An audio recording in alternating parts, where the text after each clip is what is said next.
Bonjour à tous et bienvenue dans Point Trash, votre émission qui ose aborder les points qui fâchent. Comment vivre avec le regard des autres quand on a été hors la loi, c'est ce que vous allez découvrir aujourd'hui avec notre invitée Katia Pastori. Katia, salut, Salut, bienvenue dans Point Trash. merci. Il y a 20 ans, tu faisais la une des journaux. Tu étais l'une des protagonistes de l'affaire Lagonico. Donc, petit rappel, c'est un enlèvement avec une rançon à la clé. À l'époque, tu as 26 ans. Mais comment on peut se faire entraîner dans ce genre d'histoire? Ça se fait pas, enfin pour moi, ça s'est pas fait du jour au lendemain. Je crois que c'est une accumulation d'événements dans ma vie qui m'ont énormément fragilisée.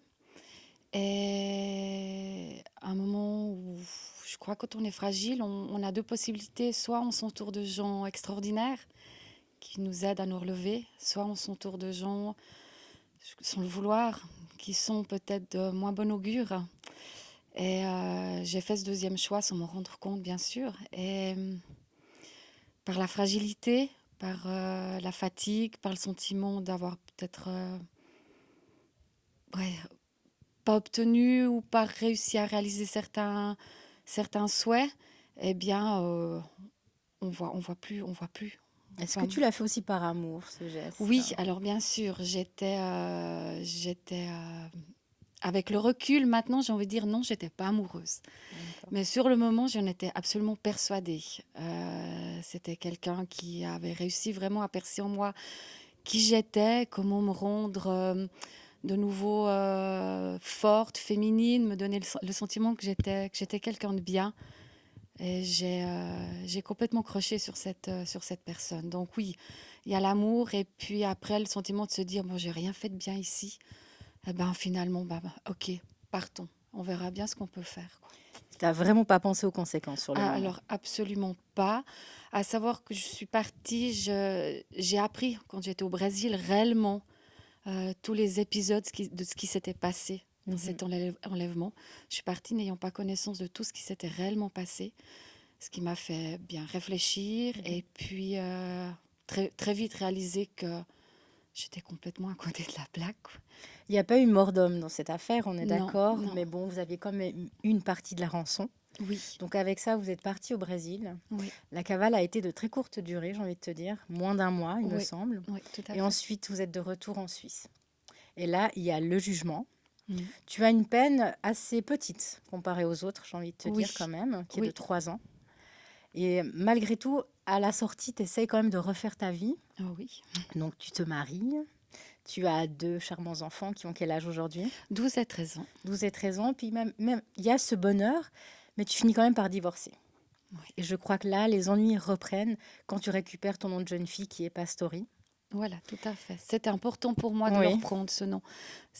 Mon papa était décédé, je souhaitais absolument reprendre ce nom. Puis c'est aussi pour moi une manière de tourner la page qui était très difficile sur mon mariage. Mhm. Et malgré le conseil de beaucoup de gens autour de moi qui me disaient non, mais fais pas ça. Je disais, mais attendez, là, ça faisait presque 16 ans à l'époque. J'ai dit, quand même, c'est bon là.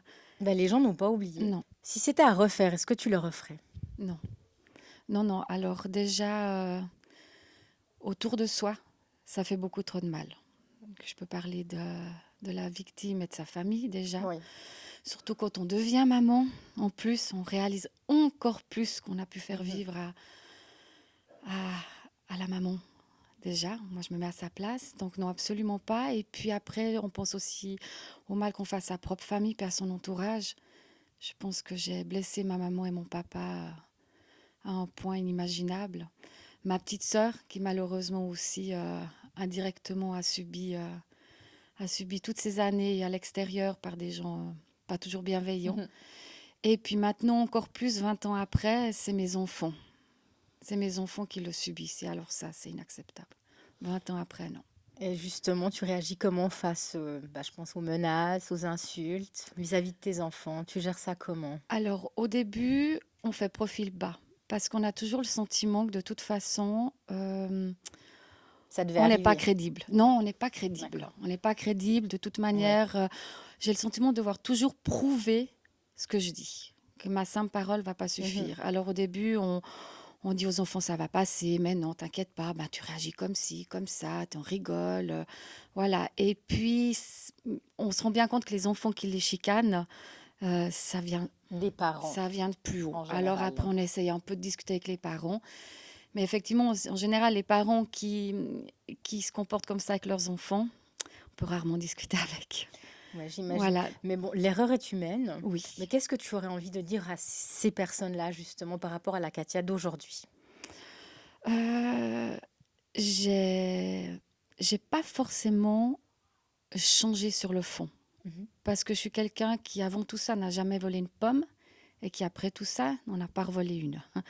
Donc, sur le fond, je suis toujours quelqu'un prête à tendre la main, prête à aider, prête à partager, qui suis bien chez moi, avec ma famille, mes animaux. C'était déjà comme ça avant.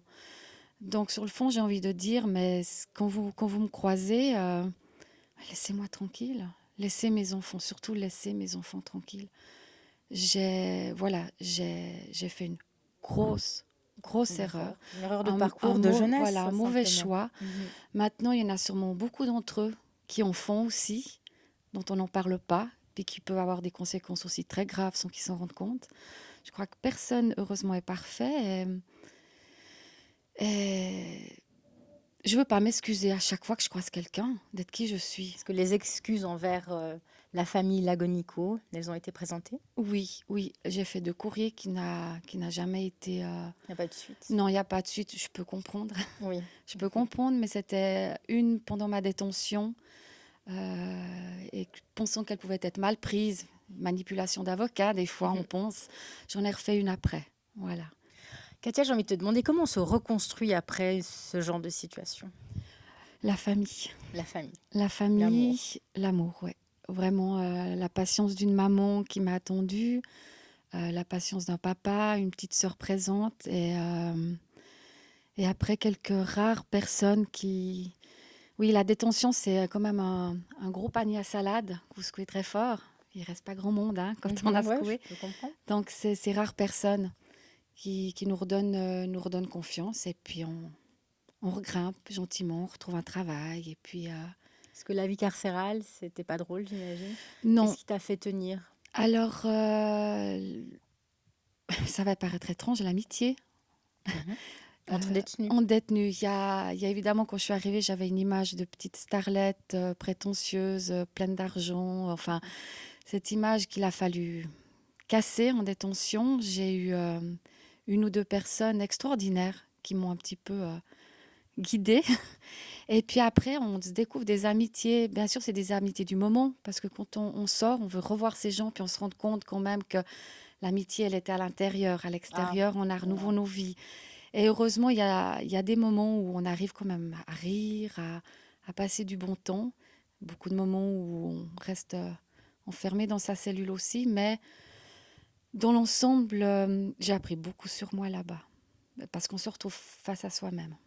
Donc, à un moment donné, c'est où on ferme les yeux, on apprend à se connaître, on se pose des questions. Mais qu'est-ce qui m'a fait arriver là? Alors que mon parcours de vie n'était pas du tout prévu pour en arriver là. Est-ce que tu penses que ton passé va rester derrière toi, Derrière moi. qu'il va plus jamais ressurgir ou on va Ah jamais non, te le non. recracher à la Ah non, non. figure? Alors heureusement, je dois quand même dire que suite à l'article qu'il y a eu dans l'Illustré, j'ai eu des magnifiques témoignages. C'était extraordinaire. J'ai quand même envie de dire que la plupart des gens ont oublié ou sont juste à dire, ben, t'as payé, c'est bon, Voilà, quoi. c'est Hein. vieux. Voilà. Alors il en suffit toujours d'un pour me le rappeler, pour que ça soit pas oublié. Toujours, quoi. Et je serai toujours plus fragile face à la justice. Ma parole aura toujours moins de poids face à quelconque souci qui pourrait se présenter, je pense, à l'avenir. J'ai moins de poids, voilà. Est-ce que ça t'a quand même rendue plus forte? Ah oui, je pense que je ne serais pas là où je suis maintenant. Je suis une vraie battante. Alors Katia, tu as payé ta dette envers la société, j'ai envie de te dire. Et aujourd'hui, la Katia d'aujourd'hui, qu'est-ce qu'elle fait de ses journées? Alors, après une période de reconstruction suite à mon Ouais. divorce, je m'occupe de mes enfants. J'essaye vraiment de les ancrer dans la nature. J'essaye vraiment de leur apporter une éducation pour qu'ils puissent se préparer au monde qui les attend. Alors ça, j'y prends un bonheur absolu. Et puis, j'ai repris la défense des animaux. Et Et toi, tu es à fond là-dedans, hein. voilà, oui, tout à fait. J'essaie vraiment à mon niveau, d'apporter ce Mhm. que je peux aux associations, faisant famille d'accueil, en essayant de temps en temps de verser quelque chose. Il me semble que Euh, toi, tu as toi-même des chiens, des oui, chats, des chèvres, des dindes, des poules. oui, Est-ce que j'ai oublié quelque chose? oui, mes petites oies Pardon. aussi. Oui, c'est tous des animaux que j'ai récupérés. Souvent, c'est dur de les remettre en état, leur donner confiance. Et ça, c'est un travail que j'aime énormément faire. C'est c'est tellement beau de voir un animal qui était tellement maltraité par l'humain et puis qui reprend confiance, qui reprend goût à la vie. Je trouve ça extraordinaire. Et j'ai heureusement des enfants qui sont un peu nés dans le chaudron, donc qui m'accompagnent. Alors, en quelque sorte, tes animaux, c'est une thérapie pour toi. Oui, oui, oui, totalement. C'est chaque minute que je passe avec eux, c'est de la paix, c'est reposant, c'est bénéfique. Le contact avec la terre, avec la nature est bénéfique. Et ça, j'espère avant qu'il soit trop tard, l'humain s'en rendra compte qu'on doit absolument se reconnecter avec la terre. C'est impératif pour nos enfants, pour vos enfants, de prendre conscience que, que le juste et le vrai, il est que là, finalement. Et pour moi, ben voilà, je suis devenue végétarienne, je suis sur la voie du véganisme, mes enfants le sont, de leur propre choix. Et tout ce que chacun peut amener à son niveau pour essayer de sauver cette planète, il faut le faire, absolument. Katia Pastori, merci beaucoup d'être Merci à venue. toi. Je te souhaite vraiment tout le meilleur pour la suite. Merci, c'est gentil. Point Trash touche à sa fin. J'espère que vous avez passé un agréable moment. Je vous donne rendez-vous tout bientôt pour un nouveau numéro. Ciao!